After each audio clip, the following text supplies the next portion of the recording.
বর্তমান সভ্যতা পরিবেশকে ধ্বংস করেছে এবং সম্পদকে কুক্ষিগত করার সভ্যতা উল্লেখ করে নতুন সভ্যতা গড়ে তোলার জন্য সকলের প্রতি আহ্বান জানিয়েছেন অন্তর্বর্তীকালীন সরকারের প্রধান উপদেষ্টা অধ্যাপক মোহাম্মদ ইউনূস।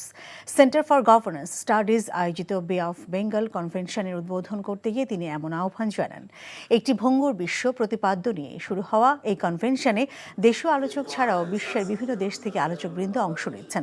এবারে ১৬ বছর বাংলাদেশের মানুষের উপর জগদ্দল পাথরের মতো বসে থাকা একটি ফ্যাসিস্ট সরকারকে যে একতার মাধ্যমে উৎখাত করা হয়েছে, সেই একতার মাধ্যমেই নতুন একটি সভ্যতা গড়ে তোলা সম্ভব বলে আশা প্রকাশ করেন ডক্টর ইউনূস। বাংলাদেশের জনগণের চাহিদাকে প্রাধান্য দিয়ে তার সরকার মানবাধিকার, বাক স্বাধীনতা, ন্যায় বিচার নিশ্চিত করার জন্য প্রয়োজনীয় সংস্কার করবে বলেও জানান doctor Yunus. I'm always a compulsive optimist. I always believe in the power of idea, power of imagination. I keep on insisting, if we can imagine together, it becomes irresistible. Let us imagine together. Let us create a new civilization. This civilization has failed us. From environmental perspective alone, it has turned out to be a self-destructive civilization. From economic perspective, it has led to extreme accumulation of wealth. When we work as one, we have the power to change the course of history, like we have done in Bangladesh 100 days back.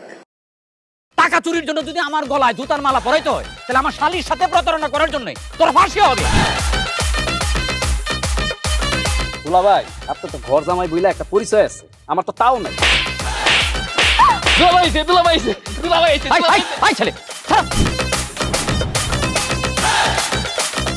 রাজনৈতিক ফ্যামিলির মেয়ে হয়ে ওই কাজ করবে। যারে পাবো আরে পিটাবো, রক্তের নেশায় ধরছে, রক্তের নেশায়, কাঁচা রক্তের নেশায় ধরছে। তোমার এই পলিটিক্স আমার বাম পকেটে থাকে। পাতুদের বউরে ঝামেলা পাকাই। এই বেটাই, আমি তখন বিয়ে করিনি। দুইটার আমি গুলি করে মারু। মাসুদরা কোনোদিন ভালো হয় না। আপনার পোশাক আশাক দেখে কিন্তু আপনার তালুকদার বংশের লোক মনে হয় না আব্বা, আপনার মনে হয় যে আপনি ফকির বংশের লোক।